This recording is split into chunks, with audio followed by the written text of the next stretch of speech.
Hello and welcome to the Encephalitis Podcast. My name is Prav and I'm the Senior Medical Writer at Encephalitis International. Today we'll be talking about recent research on the neurological effects of COVID-19, a condition that we're all still coming to terms with, I'm sure. As many of you know, COVID can lead to many neurological effects, and to find out more, I'm thrilled and honored to be joined by Bethany and Dr. Brendan Sargent. Bethany is a neuroimaging PhD student at the University of Liverpool, focusing on people with newly diagnosed Parkinson's disease. Bethany is part of the neuroimaging working group for the COVID Clinical Neuroscience Study and has previously worked on the DEX-ENCEPH trial, assessing imaging changes in HSV encephalitis, that is herpes simplex virus encephalitis. An avid science communicator, she has presented at the Cheltenham Science Festival and has hosted and organized the annual Liverpool Neuroscience Conference. I also have with me Dr. Brendan Sargent, who is a junior doctor and clinical research fellow with the autoimmune psychosis group at the University of Oxford. He is part of the neuroimaging working group for the COVID Clinical Neuroscience Study Consortium and has worked with the Infection Neuroscience Lab in Liverpool on the cognitive impacts of COVID-19. He's interested in cognition, neuroimaging, and neuroinflammation. Thank you both for being here today. Thanks for having us. Thank you very much for having us, yes. So, yeah, I'd just like to start with you, Beth. As we discussed, there was a paper in Nature about the cognitive deficits as a result of COVID-19, and I was wondering if you could tell us the story of how that paper came about. Of course, yeah. So I first started with the Infection Neuroscience group in March 2021, when they were still collecting the data, and I was working on the HSV encephalitis study, and they were starting to open up groups, and that one of them was the COVID CNS, the Clinical Neuroscience Study, neuroimaging. So I joined that, and we were engaging teams all across the country for the imaging as much as possible, trying to get as many images as possible. Broadly, the paper that's recently been published in Nature Medicine, exactly as Beth said, is a kind of cumulative effort from a number of different working groups as part of this COVID CNS study. And the COVID CNS study itself is a multi-centre UK cohort study, which was born out of the interest of multiple neuroscience groups to try and get to the bottom of what's happening with COVID-19 illness and possible neurological or psychiatric complications. And so these working groups, as Beth has said, the neuroimaging working group and the cognitive working group, experts from across the country came together and brought loads of data together, and a really massive team effort to turn this into a paper that's recently been published that looks at, essentially, in individuals hospitalized with their COVID-19 illness during the pandemic, what's their cognition like in the longer term, and is there any associations with their cognition with things like any neurological complications or psychiatric complications, and can we see any strands, any associations that might help us to better predict things in the future, and also to try and work out what the mechanisms are, or give us pointers to what the mechanisms might be for these cognitive problems that people might experience. Absolutely. And I know that the paper was also like focusing on the neuroimaging side of things. So Beth, I was wondering what you found out from these images. So I think some of the biggest findings that were found was there was bilateral volume reduction of the anterior cingulate with cognition, and that was across all COVID. So when I say all COVID, we had different subgroups. So one was those that were had neurological complications due to COVID, and those who did not have neurological complications due to COVID. So anybody that had COVID compared to the control group had a reduction in cognition and also in the anterior cingulate cortex. Now, the anterior cingulate cortex sounds like a jumble of words, but this links with cognition, intention, and emotion within those regions. Brendan, do you want to add anything to that? I think there's a couple of different findings. Yeah. So, I mean, it's worth, I suppose, mentioning that the neuroimaging in this study was one facet of a multimodal study, which in and of itself it means that there's a couple of limitations. So we weren't able to look at absolutely every area of the brain, which is an important thing to note. And we're only looking at the structural aspects of the brain, not how the different areas of the brain communicate with one another. But, you know, having acknowledged that, exactly like Beth says, the anterior cingulate cortex came out as a kind of key feature that seemed to be be altered in people's brains when they had these cognitive problems.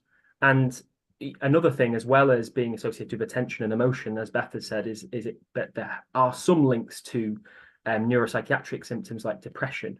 And we also saw that individuals in the COVID group who were hospitalized with their COVID illness, who had more symptoms of depression, were also more likely to have cognitive problems. So there seemed to be this kind of an association between volume loss in the anterior cingulate cortex, depression symptoms, and cognitive problems. And this paper can't really tease that apart perfectly, but it points to this interesting association. To Brendan, and I think we were talking about how depression is one of those kind of symptoms that result, and it's due to the anterior cingulate cortex, which is associated with emotion and attention. And I was wondering, how does that manifest in a clinical setting? Yeah, so I mean, I'm not sure that we can be super confident that there's a direct link in this situation between the anterior cingulate cortex changes and the depression symptoms. It's an interesting finding, and it does point to this idea of some sort of structural change in the brain associated with both cognition and depression. It's very clear that for patients who are who've been hospitalized with their COVID illness, and even individuals who've suffered from COVID-19 in the community, that depression and anxiety are common symptoms. They're common symptoms during the illness, and they're common symptoms in the longer term as well. Whether or not that is always directly linked to anterior cingulate cortex changes, I think is really difficult to comment on. But it does point to the idea that there might be overlapping mechanisms in terms of neurological complications and in terms of cognitive problems as well. We know that, for example, in clinical depression, cognitive problems are common. And we know that in standalone neurological conditions, such as stroke, depression is common. So these things are feeding into one another, and it's maybe not surprising that being hospitalized with a severe illness might result in depression, even out with the possibility of structural changes to the brain. So the clinical manifestation is going to vary a lot depending on these underpinning factors.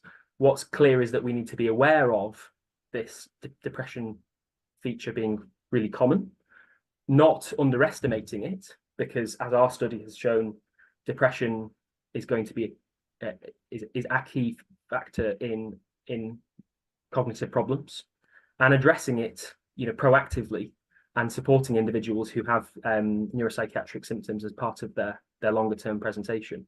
And I think this is the kind of the second thing, is trying to tease apart these potential overlapping mechanisms so that we can understand this better moving forward. Definitely. And I know as part of the CNS study, there's also the patient and public involvement as well, which should go a long way in being able to establish what it looks like in a clinical setting as well. And one of the things that was mentioned was encephalopathy. And I was wondering, Beth, if you can explain what that is and how it manifests as a result of COVID. Yeah, so encephalopathy or delirium, as sometimes used synonymously,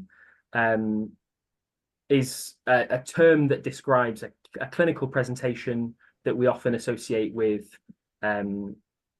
confusion, disorientation, disordered consciousness, as it were.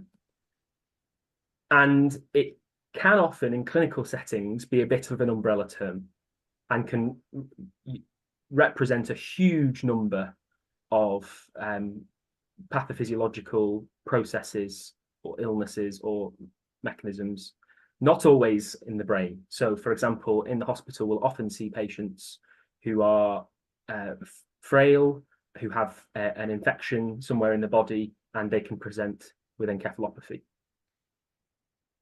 So pointing to what causes it can be quite challenging. In the context of an illness like COVID-19, if you're hospitalized with your COVID illness, then there's a number of things that could be contributing to or causing encephalopathy.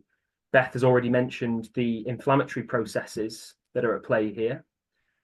So a virus present in the body, our body's immune system is going to try and attack that virus. That can cause an overactive immune system, and we might have heard of the term cytokine storm, for example, which summarizes the idea that there's a whole number of immune system forces active in the brain that can cause problems and can cause inflammation. There might also be cerebrovascular changes, so the vessels in our brain might undergo changes. They might become blocked on a large scale, or they might become blocked. Many vessels might have difficulty passing blood to where it needs to go, and all of these things together disrupt the function of the brain. And when the function of the brain is disrupted, that can lead to confusion, disorientation, changes in our levels of consciousness, and that manifests itself clinically as an encephalopathy or delirium. And these effects can be quite long-term, as we know, with long COVID and things like that. Yeah, I mean, so this is where I think it can be quite challenging, because all of these things seem to exist on a spectrum, and how we use terms to define these things can vary. An encephalopathy that persist, it certainly can persist, but I would distinguish that from something like long COVID, which might well still be due to inflammatory processes or the consequences of COVID illness.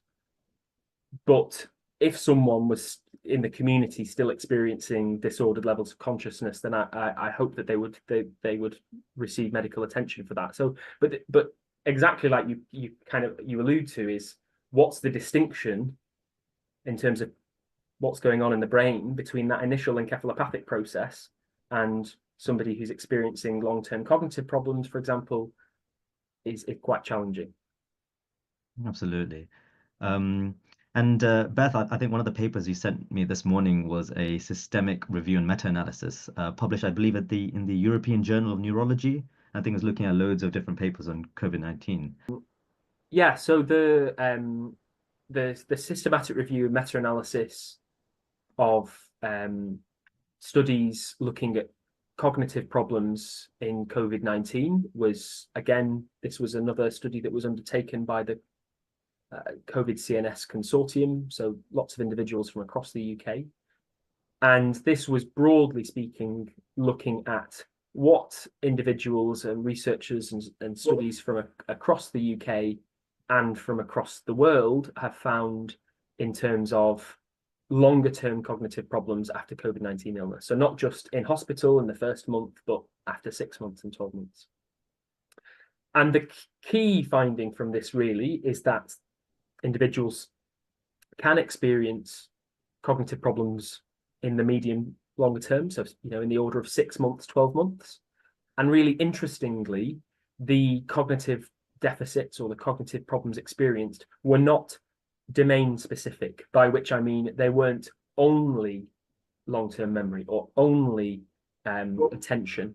They were quite broad. So people tended to experience cognitive deficits across multiple different cognitive domains, as it were. And that was interesting and surprising, and actually is similar to what we found in the Nature paper that was published recently. All right. Yeah, Beth, do you have anything to add to that? I know we've been talking about both these papers. Point that I think was really interesting, what Brendan was talking about before, is these kind of cytokine storms and how they're kind of like longer lasting, as we haven't talked about maybe some of the biomarkers, so the brain injury biomarkers we found. So and within these, there is increased neuronal and astrocyte damage biomarkers coming out, suggesting that on a longer term, these are still damaged, months afterwards.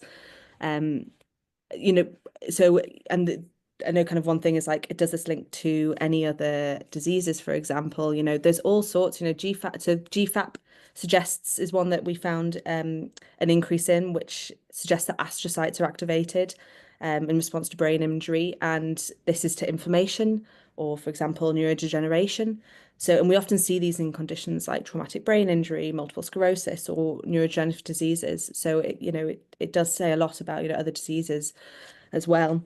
And NFL, which suggests neuronal damage. We see similar patterns as well. Yeah, and you mentioned neurodegenerative, so it must remind you of your work that you did with Parkinson's as well, that you're doing with Parkinson's. There must be similarities there. There's increase in brain injury biomarkers. In especially NFL, which is neuronal damage. There is absolutely increase in NFL, which suggests, and you do have neuronal damage, more specifically in the basal ganglia and parts, but mainly the basal ganglia, for example. But yeah, there is neuronal degeneration. So is it degeneration, or is it inflammation? It's that's the next part of teasing this out. What is actually causing that damage. Absolutely. Yeah, just a question to both of you. I mean, this Nature paper, for example, was part of the COVID Clinical Neuroscience Study. So this is a huge study, a consortium of different institutions working together. And what does the future look like in the COVID CNS project? So I think for the future, we have collected the data now.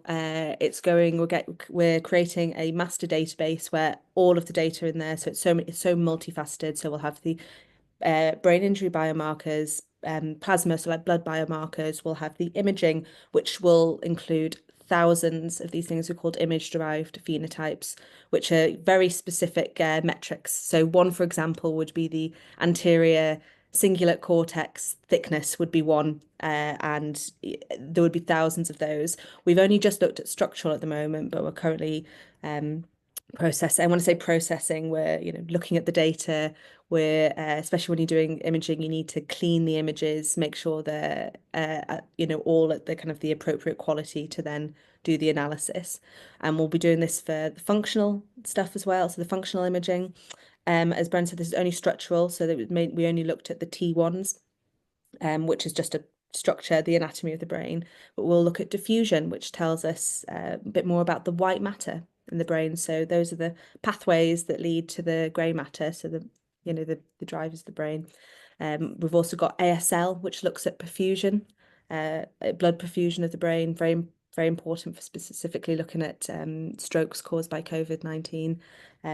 So there's lots of different metrics that we are still analysing and takes months to analyse. When we have that together, we've already got some ideas together, and getting some more people involved is probably the most exciting thing that's happening.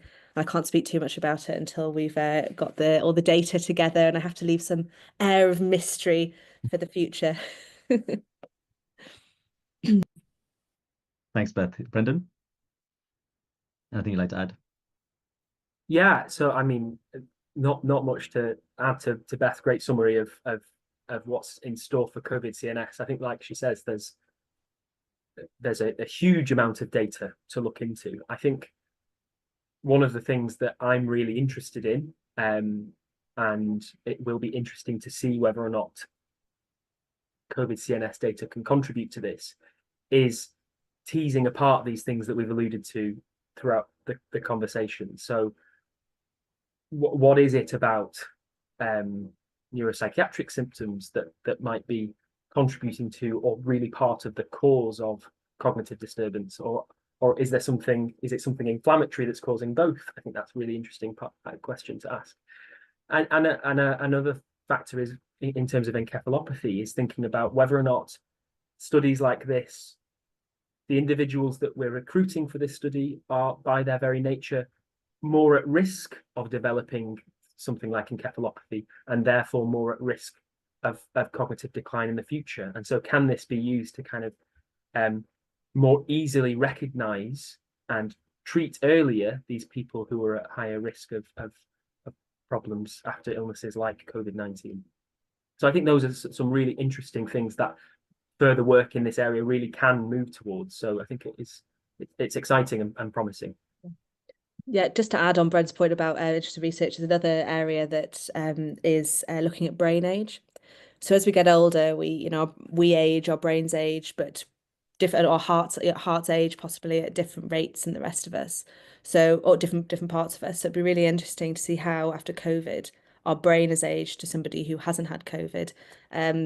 I think will be, and that as a whole, and that's, telling us how many years has our brain aged just from, picking up this virus. And that kind of leads to other questions about other um uh, flus and viruses and how they could possibly affect us in the long term. And then on top of that, I guess, Brendan, the big part is like long term, follow-up studies on how people are affected 10 years from now.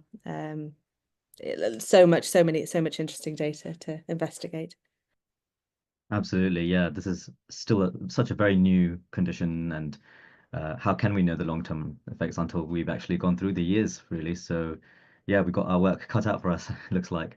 Yeah, just coming towards the end, is there like a message you would like to share with people who are affected by the neurological effects of COVID-19 who might be watching this podcast?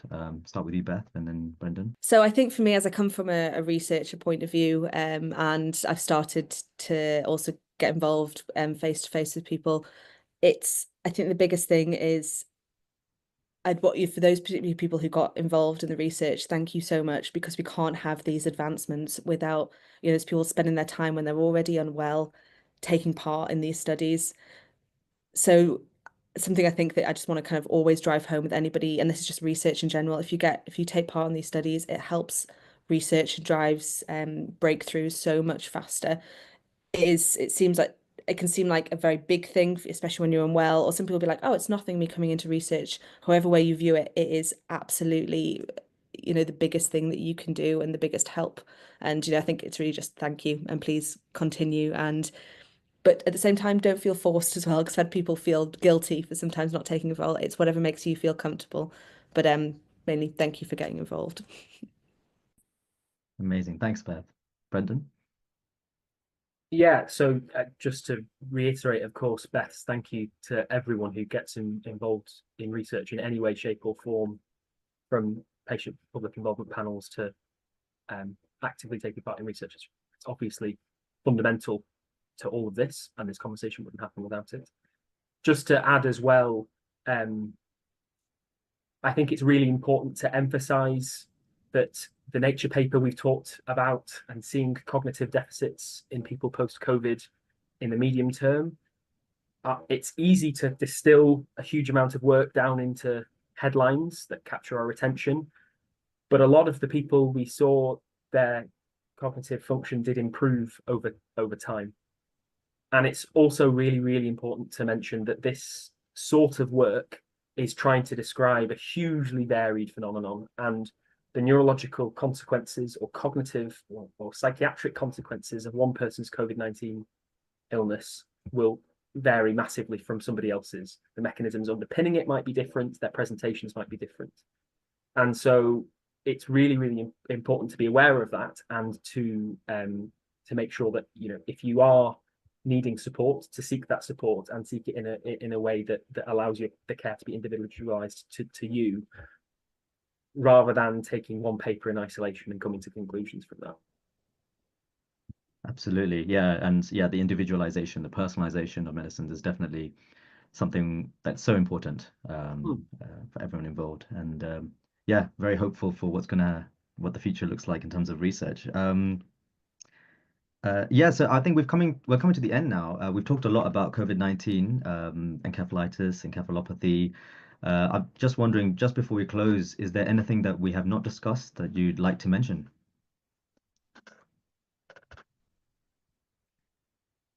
I don't think so from my point of view, but yeah, very grateful for the opportunity to talk about the work and COVID-19 neuroscience more broadly. Yeah, it's an interesting area, and like we've said towards the end, I think there's a lot of advancements in our understanding that can be made. So yeah, really exciting area. Thank you. Yeah, similarly, all the questions, we've asked some great questions. Thank you very much for having us and chatting about it. Yeah, hopefully we've got some exciting things in the future. Definitely. So yeah, we've come to the end of this podcast with Bethany Facer and Dr. Brendan Sargent. I'd like to take a moment to thank our two lovely guests for sharing their valuable time with us. Thank you both so much. Um, and finally, I'd like to thank you, the listener, for listening. We hope you found this episode of the Encephalitis Podcast helpful.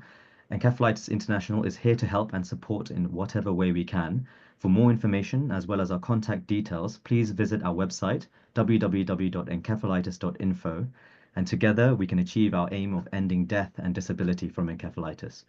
You can also find all the information you need in the podcast description. As always, if you can support our work, we would be extremely grateful. Please visit www.encephalitis.info/donate. Thank you again, and see you next time on the Encephalitis Podcast.